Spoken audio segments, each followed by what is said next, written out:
Jamaah dirahmati Allah Subhanahu wa taala. Ya, berarti masuk ke doa ya. Jadi doa itu yang pertama kali kita harus ya dudukkan hakikat dari doa itu adalah satu, apakah terpenuhi syaratnya, ataukah yang kedua apa? Penghalangnya. Syarat-syarat dan sebab-sebab dikabulkannya doa. Yang pertama itu adalah ikhlas, itu pasti. Ya. Maka jangan sampai kemudian tatkala sebagian orang berdoa, ya Allah, ampunilah dosa-dosaku, aku bertaubat, ya, aku meninggalkan kemaksiatan. Itu di malam pertama bulan Ramadan. Ramadan berlalu, ya, selamat datang kemaksiatan, kita berjumpa kembali. Itu kan yang terjadi saat ini. Berarti apa? Dia enggak jujur, dia enggak ikhlas di dalam berdoa. Meskipun di Ramadan setiap sepertiga malam berderai air mata, tangisan memuncak, sesenggukan itu juga kita lakukan. Tapi ingat ya nih jamaah dirahmati Allah, secara hukum syariah ini kan ibadah, ya. Jadi ibadah itu mulia. Jadi kalau seandainya syaratnya nggak terpenuhi ya tertolak. Sebagaimana sholat, kalau ada syaratnya nggak terpenuhi ya tertolak. Ini adalah syarat pertama, ya nih, jujur dan ikhlas. Yang kedua, di antara yang lain para ulama menyebutkan jamaah dirahmati Allah Subhanahu wa taala, ya, di antara sebab dan syarat yang lain kita harus yakin.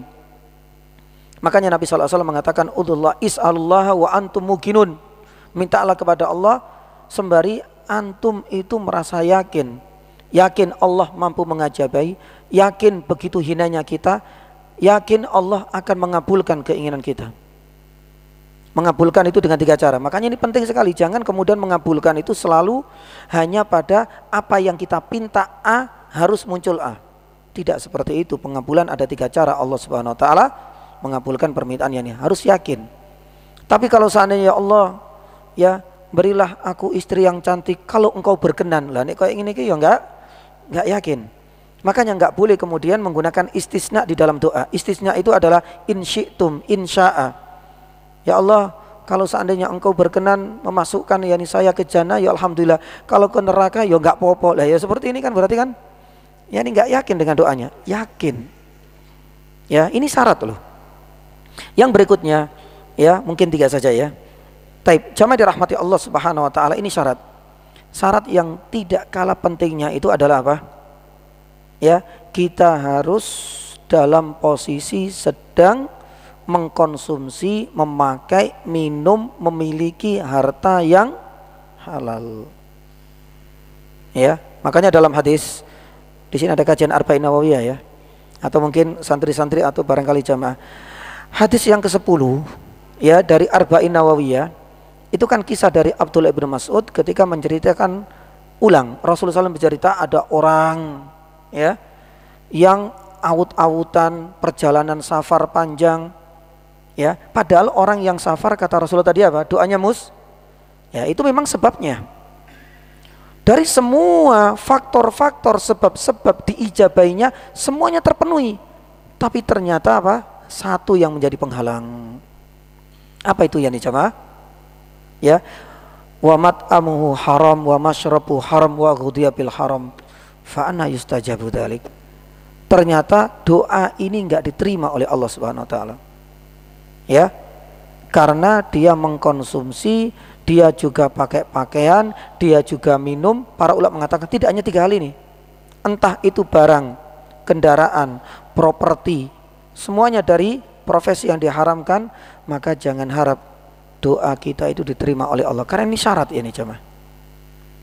Maka oleh karenanya Allah Subhanahu wa taala firman, ya ayyuhar rusulu kulu minat thayyibati wa'malu sholihah. Allah memulai dengan makanlah, santaplah, minumlah, milikilah harta dari yang thayyib, wa'malu sholihah.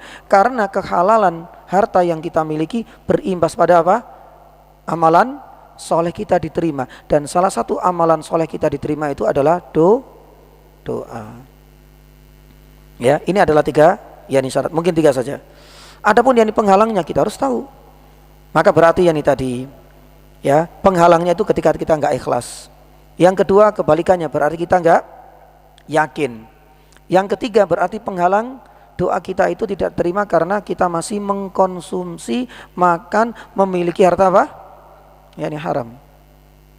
Ya, dan ada tambahan dari beberapa yani ulama jamaah rahmati Allah, di antara penghalang doa kita tidak dikabulkan dan tidak diterima oleh Allah Subhanahu wa taala.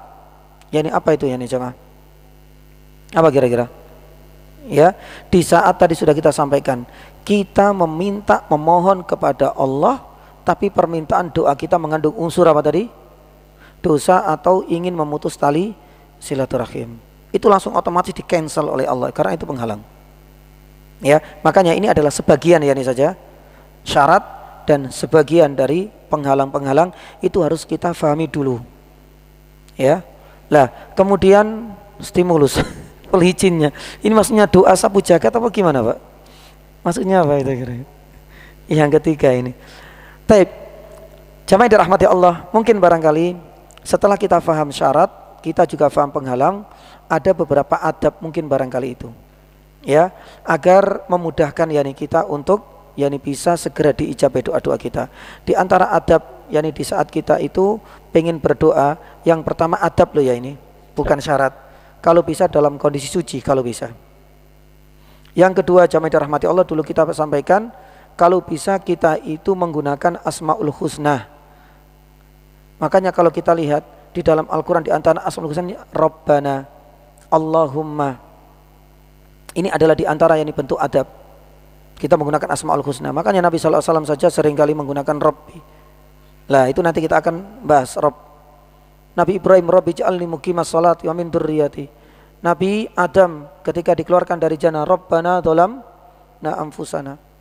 Ya, pun demikian dengan Nabi Musa ketika dia harus keluar dari kejaran orang, Rabbi firli.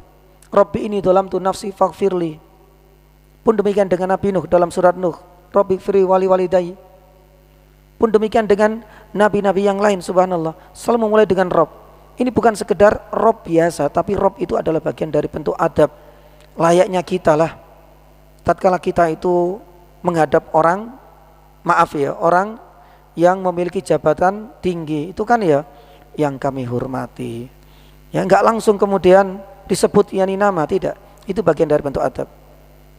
Yang ketiga, kita memulai atau berdoa sebanyak 3 kali. Nabi SAW, ini kaitannya dengan tadi meminta ya, sesering mungkin. Nabi SAW sebagaimana Aisyah itu pernah bercerita, karena Rasulullah SAW ketika berdoa selalu mengulang 3 kali. Ya, makanya ini juga yang mau haji siapa ini? Kadang-kadang orang yang haji itu kan bawa buku doa-doa, terutama wukuf di Arafah, membawa kerpean, ngerti kerpean ya Pak ya? Titipan doa dari anak, cucunya, keluarganya, kerabatnya semuanya dibawa. Tapi kadang-kadang itu cuma sekali tok, setengah jam atau mungkin 40 menit wis capek. Padahal ini kesempatan emas, wukuf Arafah, ba'da sholat zuhur dan asar yang dijamak takdim sampai menjelang matahari tenggelam. Ini adalah waktu mustajab, dan yang kedua tempatnya pun mustajab.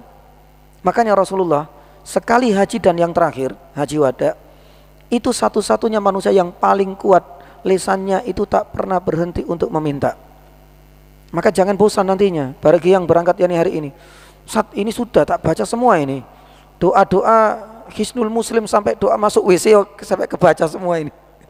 Ya pilih-pilih ya doa-doa yang untuk kebahagiaan ya dunia dan akhirat, sampai kerpean ya, permintaan titipan itu saya baca. Ingat Rasulullah berapa tadi minimal? 3 kali.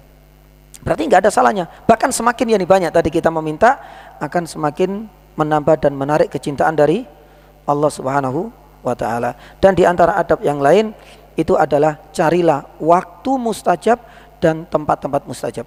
Waktu mustajab ya ini banyak. Ketika kita safar, turunnya hujan. Tadi hari Jumat pada apa? Yani asar sampai menjelang maghrib, sepertiga malam. Nanti sholat ada 2 tempat mustajab. Kapan? Ya, ketika sujud dan sebelum yani salam.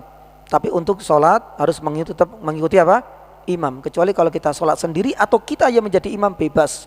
Kita mau panjangkan sujud, tapi tidak terkait pada sujud terakhir tak ya. Semua sujud, atau kita sholat sendiri, manfaatkan 2 waktu itu. Pun demikian, selain itu juga waktu-waktu. Sebentar lagi nanti Idul Adha. Maka hari terbaik itu adalah tanggal 1 sampai tanggal 10 Dzulhijjah. Manfaatkan waktu ini hari-hari untuk berdoa, karena itu juga waktu mustajab. Allahu taala alam bisawab. Mungkin barangkali itu ya untuk masalah doa, apapun yang kita minta insya Allah Allah Subhanahu wa taala akan segera mengabulkan, asalkan kita memperhatikan tadi syaratnya. Pun demikian dengan penghalang-penghalangannya sudah yang kita hilangkan, adab-adab yang juga kita perhatikan, insya Allah apapun permintaan kita akan segera dikabulkan oleh Allah Subhanahu wa taala. Allahu taala alam bisawab.